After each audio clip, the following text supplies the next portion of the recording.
Цанка Димитрова. Концертмайстор Златка Стефанова. Хормайстор Станка Аргирова. Диригент на оркестъра Никола Паскалев. Концертмайстор Петър Захариев. Хореограф Катя Личева. Главен балетмайстор Георги Карабахчиев. Балетмайстори професор доктор Антон Антонов. Красимира Рашева и Димо Елев.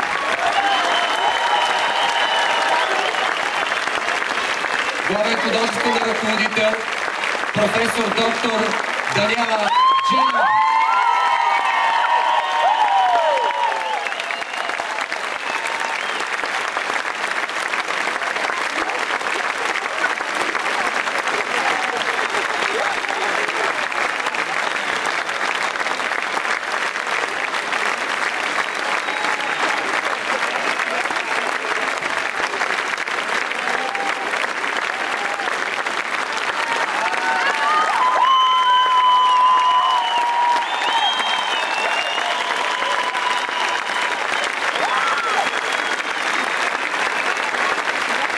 Цветя и поздравителен адрес от президента на Република България, господин Росен Плевнелиев.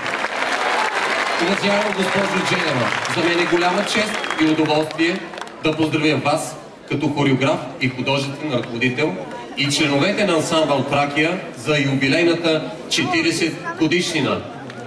Уважаеми танцори, хористи и музиканти, уверен съм, че магията, която творите на сцената, е породена от истинска любов в сърцето на всеки от вас.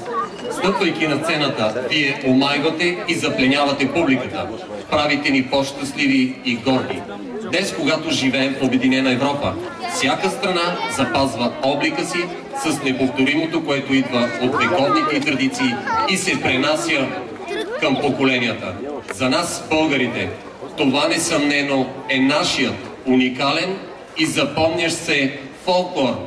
Приемете моите благодарности за това, че вече 40 години сте нашите посланници по света и оставяте незабравими впечатления с начина, по който представяте родината.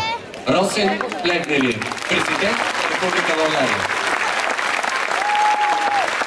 Цветя и поздравителен адрес от председателя на 43-то Народно събрание на Република България Цецка Цачева. На всички изпълнители, настоящи и бивши, бъдете горди, че вашият творчески път се е докоснал до фолклорен ансамбъл Тракия. На добър час! Поздравителен адрес и цветя от инженер Иван Тотев, кмет на град Пловдив. От областният управител на област Пловдив. От господин Димитров, кмет на район Тракия. Поздравителен адрес и цветя от ректора на АМТИ, професор Милчо Василев. Ансамбъл Тракия получава кристално огърлие от Съюза на български музикални танцови дейци за изключителен принос в българската музикална и танцова култура. Цветя е поздравителен адрес от господин Георги Гергов, почетен консул на Русия в Пловдив. От община Раковски с кмет господин Иван Антонов. От община Челопеч с кмет господин Алексий Кесяков и Международен фолклорен фестивал Златен прах, град Челопеч. От Съвет по туризъм, град Пловдив и Тракийски туристически район господин Любозар Фротев. От група общински съветници от политическа партия ГЕРБ, град Пловдив. От Държавен куклен театър, град Пловдив. Винарска изба вила Винефера. От фирма Рефреш.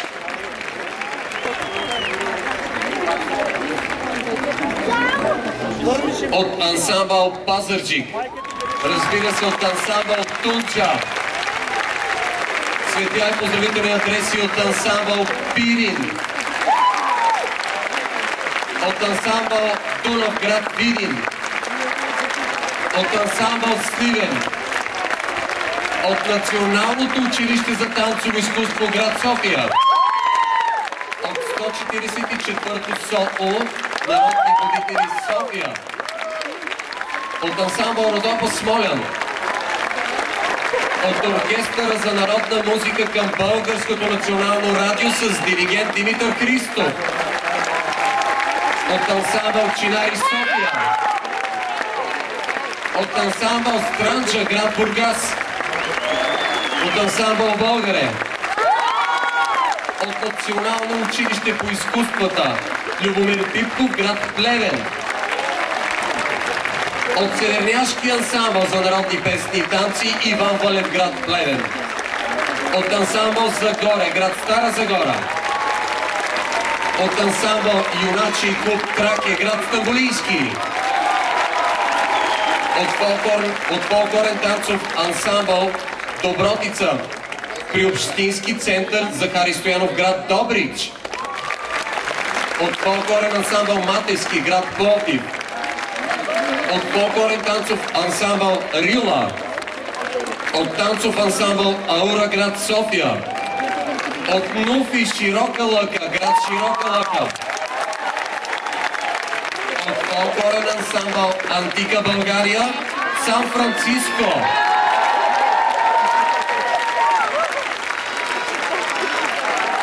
От танцов състав Зора и фолк фитнес при Народно читалище Зора Дупница. От фолклорен ансамбъл Етноритъм и семейство Борисови.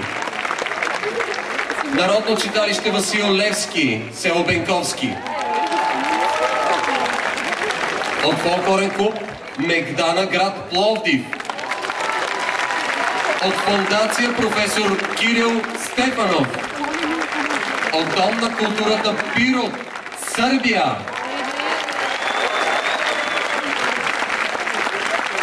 Букети и цветя от Пепа Василева, бивш главен счетоводител на ансамбъл Тракия. От Елеонора и Мариан Василеви и Ели и Димитър Манов. От Красимира и Тодор Бачварови. Дами и господа, заповядайте отново утре, 3 август, тук на сцената на Античен театър град Пловдив, където в 20 часа ще бъде открито 21-то издание на Международният фолклорен фестивал Пловдив 2015. До нови срещи!